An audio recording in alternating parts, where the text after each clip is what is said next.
All right, welcome to another episode of Nard Knows. And of course, I'm your host, Nard Davis Jr.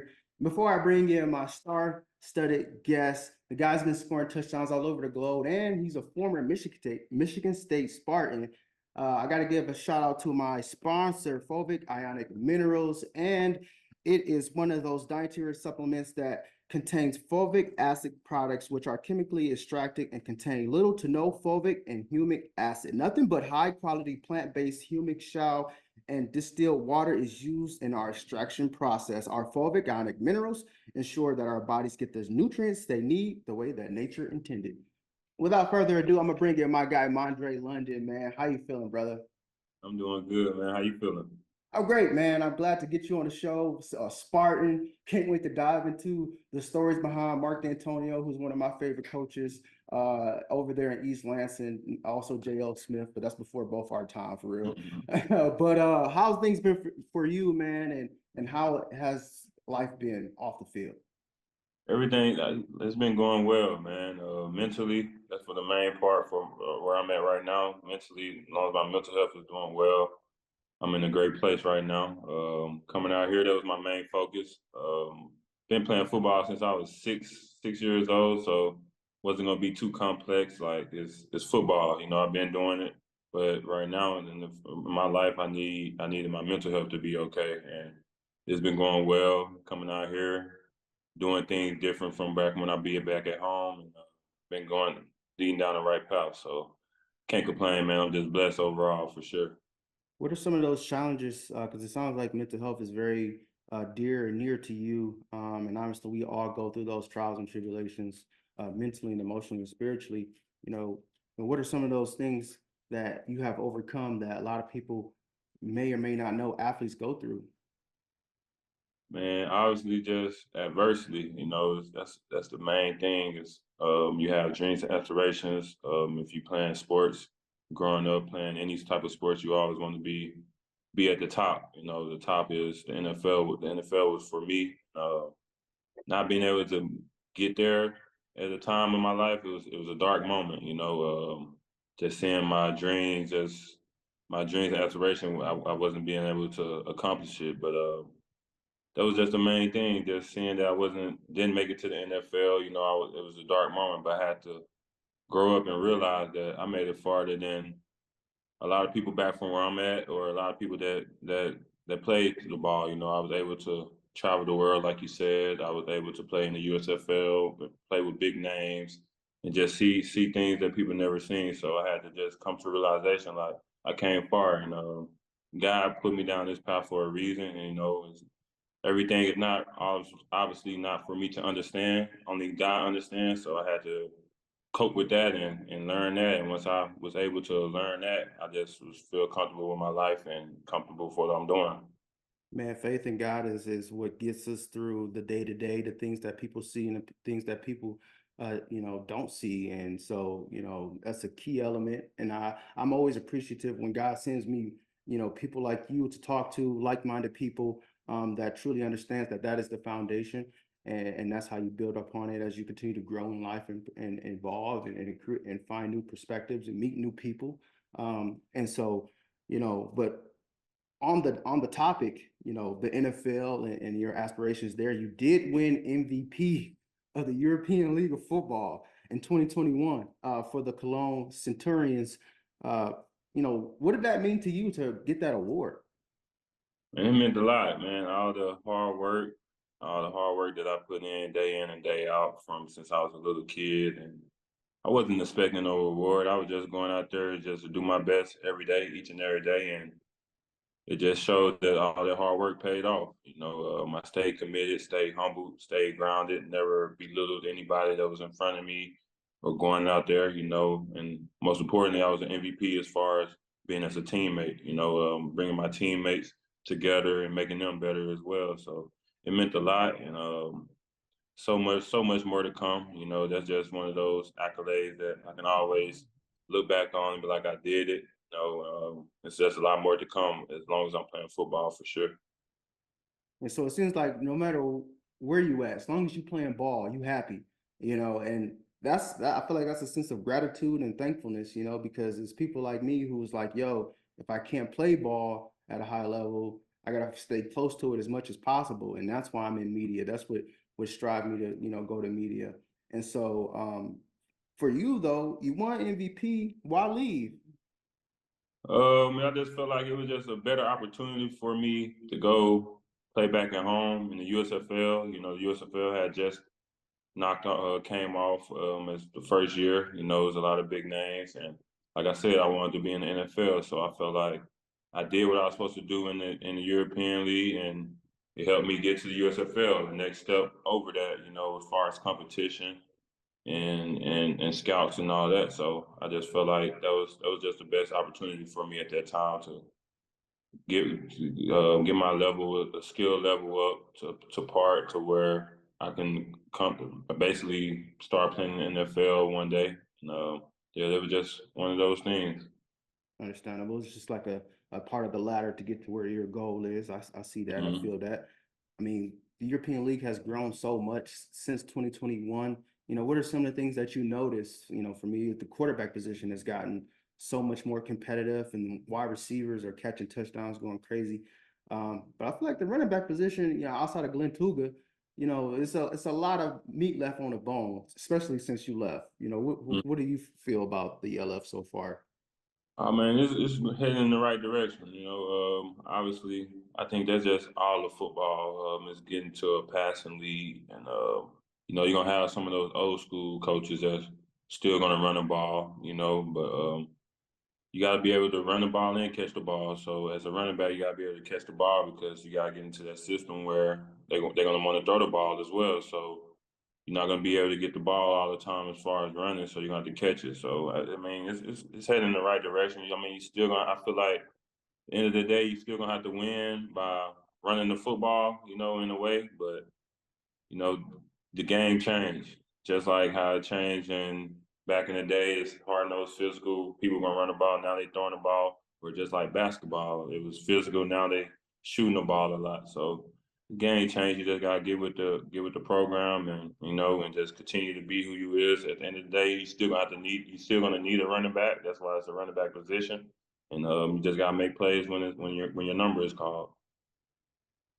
And you mentioned you played in the USFL for the Pittsburgh Maulers, and now the USFL is merged with the XFL, creating the UFL. But what was your experience like when you did play for Pittsburgh, and then what do you make of what has become of the USFL? My experience was great, man. Was able to be around a group of guys that love the game and still had the dreams, same aspirations that I had, and it was just good just to be around those type of guys. Especially our team. I feel like our team, the Pittsburgh Maulers, was unique. We lost, had a losing season the first year, came back the second year with the same group of guys, and we had that bond, and we knew what we wanted to do. And that first year, we losing all those games. They was all close games, nail biters, and we came back the second year. Kind of looked like it was going to be the same type of outcome as the first year, and we turned it around, stayed together, and made it to the championship. Unfortunately, we lost in the championship, but it just goes to show that we put our head down, stay focused, and be within the moment. You can get far. So that's what really helped us from there. And the UFL now as well. Bigger and better things. Everything's changed. You can't keep the things the same. So I feel like it's still an opportunity for a lot of players to get their name out there and still fight for that dream that they always want. And it's only gonna get better. Okay, okay.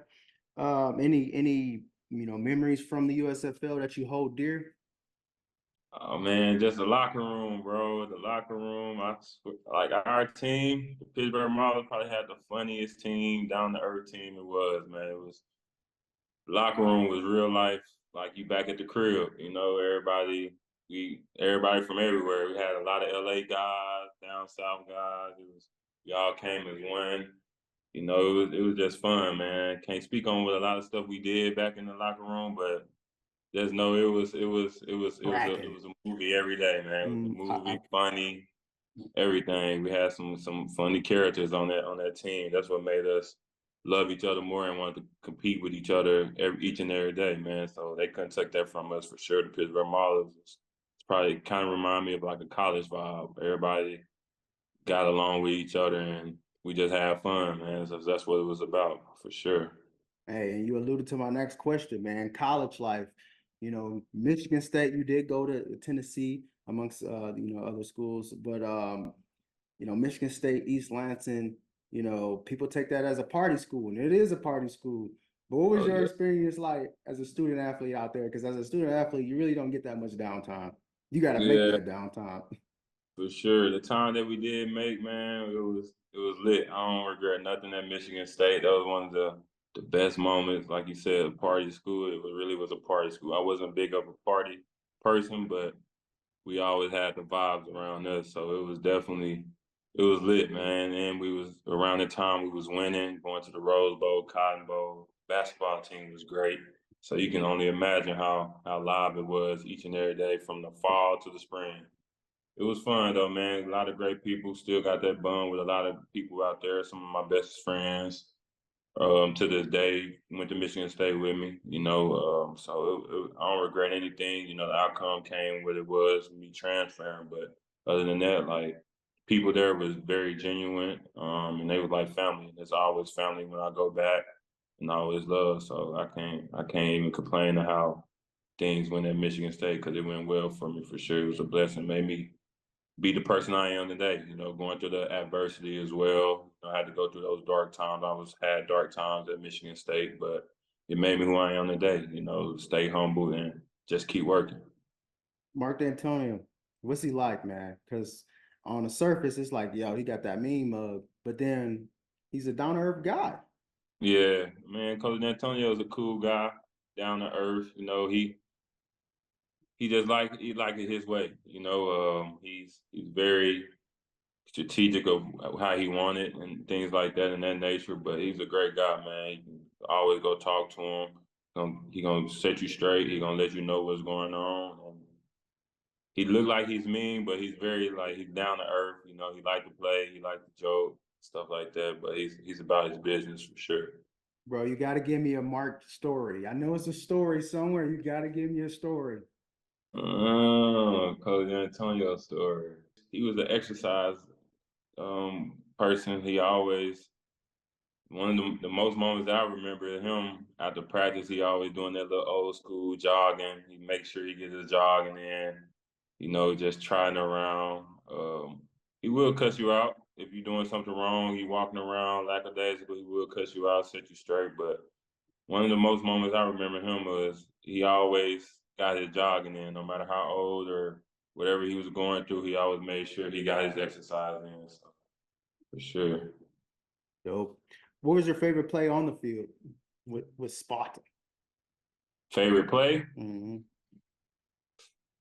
I had to say, I think it was had to be power, power or mid zone. I think it was 42 power or 36 mid zone at Michigan State, something like that. Man, it was one of those little things. Yeah, it had to be power though. Power or mid zone for us, for me at Michigan State. We was straight downhill type of program, hard nosed program. So I like to run downhill and get in between the A gap and the B gap. So power is definitely one of my favorite, and still my favorite to this day to run the ball is power. And what's your favorite highlight playing for Michigan State? Ooh, yeah, probably Michigan, but nah, I'm not going. Probably yeah, nah, I'm gonna say Oregon. Oregon game, first or second game of the play of the game. I broke for like 60, 70 yards, man. I just remember RJ Williamson, his daughter was going through some things. His firstborn was going through some things and in the hospital at the time.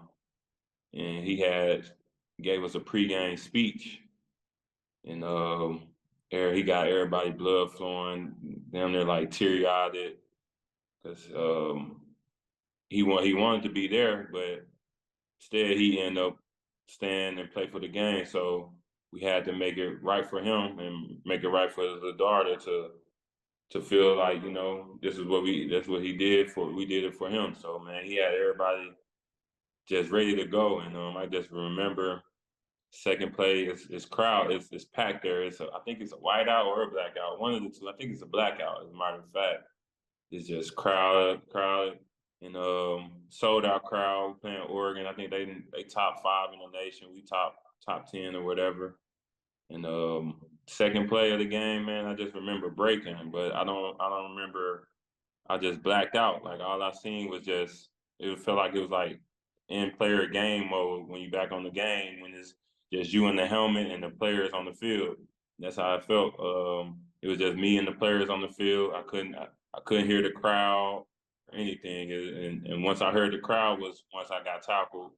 And then that's when the crowd just came in and just, everything. I just zoned out at that time. But nah, that's probably one of my favorite moments, definitely at Michigan State, because like I said, I blacked out, couldn't hear nothing.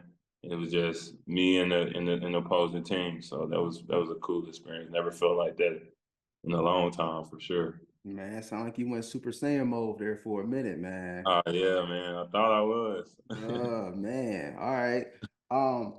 What do you think Michigan State need to do to, get back to playing competitive football because they lost Keon Coleman. He went to Florida State and then he becomes a high draft pick. You know, they're losing guys. They lost a couple transfers this season. What are some of the things that you notice that they need to do to pick up the pace and really get back to playing great Spartan football? I think I won't say recruiting, but for us, man, just gotta just gotta want it. It was a will. We was tough, and that came from the upperclassmen. So I really feel like certain programs can just come in and get those players, but certain programs is you gotta get those older guys that really it's about that. And that's what it was for us. We learned from those older guys, those Jeremy Langfords, those T. Lippett's, Aaron Burbridge, Shalik Calhoun, Darquez Denard, all those guys really molded us to, that was big bro, and they molded us and it trickled down to everybody else going so on and so on. And I feel like we got away from that. A lot of players transferred out of there during the time I was there and things like that. So it's kind of like a rebuild mode. So all those guys that probably would have still been there probably 2 or 3 years ago, they all had transferred out. So it just, we just got to get back to that point where everybody is locked in, tuned in, and it's a brotherhood, and it's kind of hard right now because the NIL deals. You're gonna win some guys, lose some guys, but I feel like during that time when we was there, we had those big bros that really set the foundation, and we wanted to be just like them. So they made sure it was no lack or slack from the rope from coming down. So and they made sure, and once it was our time to be that guy, we made sure the same thing with the younger guys, and it was just a triple dominic affection, and now I just feel like they don't really have those guys that you can just look up to as far as whatever the case might be, or Mhm. just see them doing it. Everybody just doing their own thing. I feel like, but I think it will get to that point. It's gonna get to that point. We got a good coaching style coming in right now, so it take time. But yeah, we definitely was in rebuild mode. So we gotta get to that back to that Spartan dog where the older heads can take control, and it gotta be a team led team for sure, player led team for sure. I agree, man, because a lot of even Nick Saban. I was just watching an interview and you were saying that the NIL deal is good for the student athlete, but it's bad for the development of the athlete because now you got guys coming in like free agency and they're only there for a season or two to get some playing time and go to the league where it's kind of like a selfish approach because there's no relationship. Like you said with Darquez Denard, being able to watch guys like that do it the right way, and then you go do it once you earn that time to do it. I feel like that's makes sense as far as your experience and what Nick Saban talks about whenever someone asks him about that. So pretty cool perspective there, man. Throughout it all, who or what keeps you grounded? Obviously, God, faith, but in addition to that, which is technically all you need at the end of the day, don't get me wrong. But who or what keeps you grounded in addition to your foundation in Christ? My upbringing, man. Like I said, an interview from the Unique Athlete. Shout out to them boys. Um, Man, I'm not supposed to be here. I wasn't supposed to. I'm not supposed to. Be really honest. Supposed to be dead or in jail. Just off based off my peers or my homies that back at home. Coming from Little Rock, man, you don't really make it out of Little Rock, Arkansas. I just been blessed since I was a kid, bro. To be honest, able to leave Little Rock and go to Florida for football, St. Thomas Aquinas, and really St. Thomas Aquinas really just changed my life, changed the perspective of just football in general, and being blessed because like I said I'm not supposed to be here, man. I'm supposed to be somewhere else, and that's what keep me grounded. My family, seeing them struggle. I want to make them proud. My mom, my grandma that passed in January. She always was proud of me and just instilling me to just keep going. She always, always one of the only ones that's being positive out the family. So that means a lot to me, and just want to continue to just do that and try to help my family as much as possible, and just do the right thing, man. Because life can be life, and sometimes at some points, you just got to stay with it. And like I said, it ain't never been perfect. Wasn't perfect throughout my life, but stayed grounded. I always was into church, growing up with my parents, my mom, and both of my grandmas. So it was always that, but we always had time to do other stuff as well outside of church that could basically lead me down the wrong path. But it was basically, man, I just say another one. It was my mom and my big brother, DeAndre. No matter the circumstances I was around or the environment I was around, he made sure I was doing something that dealt with football. Growing up before it was just me and him. My mom always made sure we played football, no matter if we came from those areas where it was bad and all that. She made sure we stayed busy and enjoy being a kid. As a kid, it's always easier for us to be persuaded to do something else in the wrong way. She made sure if we're gonna be persuasive, we're gonna be persuasive in a positive way, and that's being football. So I always want to play football, play basketball. So I didn't really have too much time to do the other stuff that other kids did, and I feel like that's what made me get this far. And then my brother took over the role to make me go to camps, and still working out. I've been working out, lifting weights since I was in the 6th grade. All I wanted to do is play video games. I remember the moment he'd come in the house like, and I wanted to play. Watching NCAA, you want to be on NCAA. You want to go to those Nike counts. That's around when Nike counts was jumping. Nike Spartan counts, and Spark counts. And I'm playing a game. He come in there and cuss me out like, I'm not gonna take you to no camp if you're not working out. And so I took that like, okay. So he'll leave just to make sure I'm coming. Like he come back, I'm working out. So he'll come back and I'm outside working out. I just thank him for that because he made me see that like, man, whatever you want in life, you gotta go get it, especially in this football or any sports, anything. Like you gotta go grind. You can't just sit around and do that. So that's one thing I've been doing. And anybody that know me, I've been working hard my whole life. I've always been different as far as playing basketball, doing camps, football camps, and then come back home and go straight to the basketball AAU tryouts or some AAU things and like that. So it kept me grounded, man. He helped me see the vision. Him and my mom helped me see the vision when I didn't see the vision. I didn't want to leave Arkansas to go play football in Florida because I feel like I could have did everything I wanted to do in Arkansas, but I don't think I would have been able to be as far as I came, like go as far as I wanted to go if I would have stayed in Little Rock because my attentions wasn't where I wanted it to be. When I moved to Florida, I ain't had no choice but to go forward and go up from there because I didn't know nobody. I went to the best high school it was for football, so it helped me just grow as a person and as an athlete. So I really thank them for that. And that's what keep me grounded, man. So I just want to be a good role model for my little cousins, nieces, and nephews. I got a lot of them. Got a lot of little cousins. Got a little brother, and just role models for my family, man. Get them out of show them, but it's a way. You know, you just gotta stay grounded. No matter how long it take you, you just gotta, do something positive each and every day. Be 1% better, and your outcome it's gonna work out. Might not work out how you want it to work out, but or when you want it to work out, but it will if you keep doing what you got to do for sure. Well said, man. Well said. One more question for me, man. I appreciate you so much for your time. Where are you now in your football life? This chapter in your life, and how do you see it, panning out as far as the goals that you just set for yourself in this season?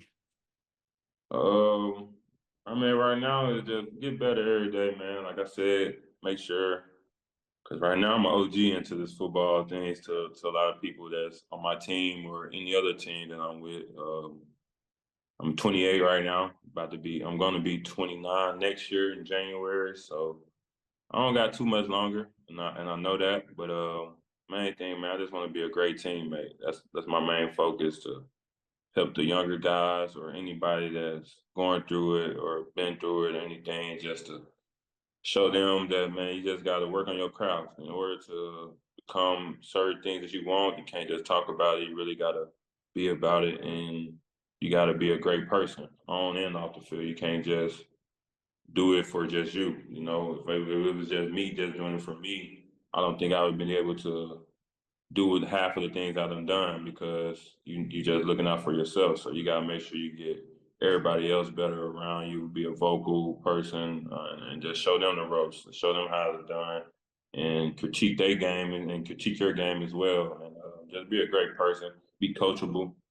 And that's the main thing I'm doing right now is just making sure I'm having fun with it, man. You can't lose the passion and not have fun with it. Once you stop having fun with the game, you're basically done. So that's the main thing, having fun with it and making sure the guys is also having fun with it because it's just a game at the end of the day. And a game, just like it's a video game, you got to have fun with it. You can't just not have fun with it. So that's the main thing, having fun with it. And for this season, man, I just want to come out healthy. I want to win 2 championships. We got a championship game coming up June 22nd, the CFL, the International League. We play a Switzerland team.